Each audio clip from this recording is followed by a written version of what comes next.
Hi everyone! Today I'm going to show you two tie-dye techniques that I use to make these beautiful, aesthetically pleasing tapestries. First, I got this old tablecloth from Christmas.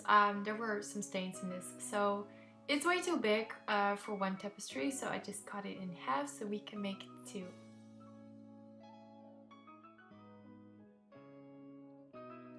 I just let my fabric soak in a bucket of water for a few minutes. This makes sure that the dye gets everywhere, but I actually made the mistake of doing it before I started knotting the ties, and that made it very hard to knot the ties. So please knot the ties first and then soak it in water.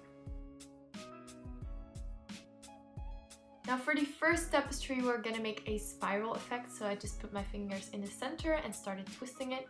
Don't twist it around like twice or 3 times, literally twist it until it looks like a rose, so you know where the center is and you know everything is twisted well, so you really get that spiral effect. Then I'm putting some ties around there to keep it in place.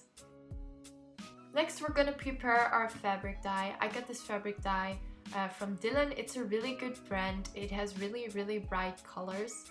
And I just got this pack full of powder. You gotta mix it with some water. If you have different tie-dye, please follow the instructions on your package. But basically I just had to mix it with water to make it into fabric dye. So I got this clear container so I can kind of see how dark the color is gonna be. Of course it washes out a little bit lighter than the fabric dye itself. So keep in mind that the color might fade a little when you're washing it out.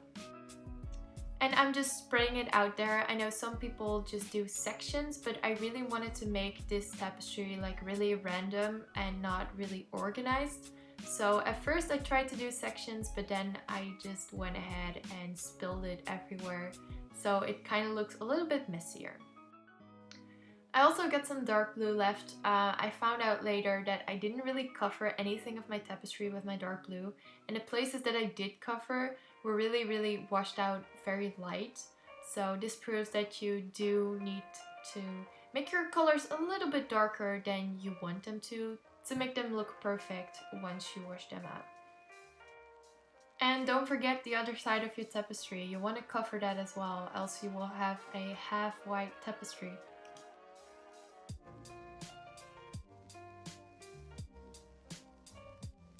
So I'm just soaking everything until I am satisfied. Then I just let that sit for a few hours. I know that's a long time, but I just let it drip and I just let it be so the colors could really soak into the fabric. For the next tapestry we're gonna make like a little bit of a marble effect. So I just crumbled up my fabric and tied some ties around there to keep it in place. I did this really messy, honestly, because you don't want to be perfect in tie-dye. It's honestly impossible. So I just crumbled everything up until it looked like this. Then you want to soak it again. And then I kind of took my ties off again because it was really annoying and it was really just in the way. So yeah, you can tie them, you cannot tie them. It's your decision. Then you want to put some ice cubes on there. I made these the night before and I'm just putting them all over the place, making sure they're spread out evenly. Because what's gonna happen is the ice is gonna melt and that gives us that very aesthetically pleasing kind of marble-ish effect that we want.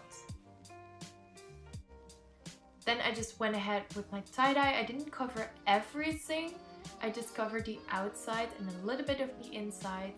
I just went a little bit messy with this because honestly you can be messy with tie-dye. It's not gonna come out perfectly. I will tell you that right now. So yeah, you really don't know what to expect with tie-dye. That's the thing of tie-dye. You never know what you're gonna get. So don't worry if you think everything is going wrong, because honestly that's tie-dye. I also put some powder on the ice, so some places will be darker than the other ones, and that gives our tapestry really just a dramatic effect. And you want to let the ice rest until it's fully melted so you know you will get the right effect. And when you're all set, you can start washing out your tapestry. I just did this in my bathtub. Be careful, this can get really messy. So as I said with the tie-dye, just wear old clothing and don't put any nice towels near it because it might get stained. I just start wringing out my tapestry.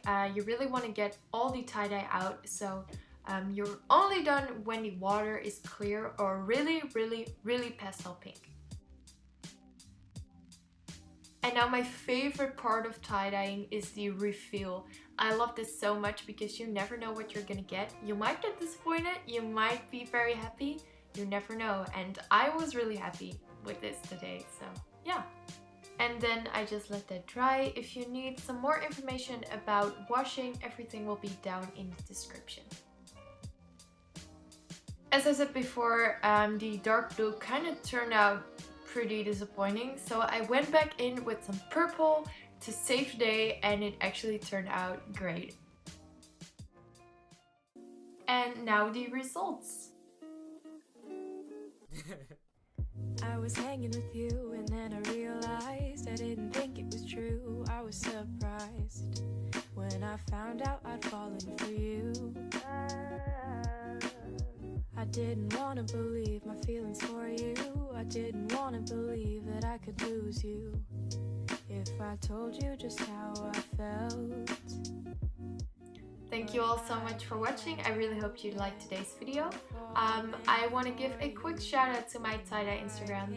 I started my own little shop in the Netherlands only. I'm so sorry for everyone outside of the Netherlands, but I sell my own tie-dye t-shirts, and I would really like to get some following on there. So if you would like, please follow my tie-dye Instagram. It's tie-dye shop, and I will be so grateful. Thank you so much, and until next week. Maybe it's better if I just try to conceal the truth for me and for you, but I'm still stuck on you.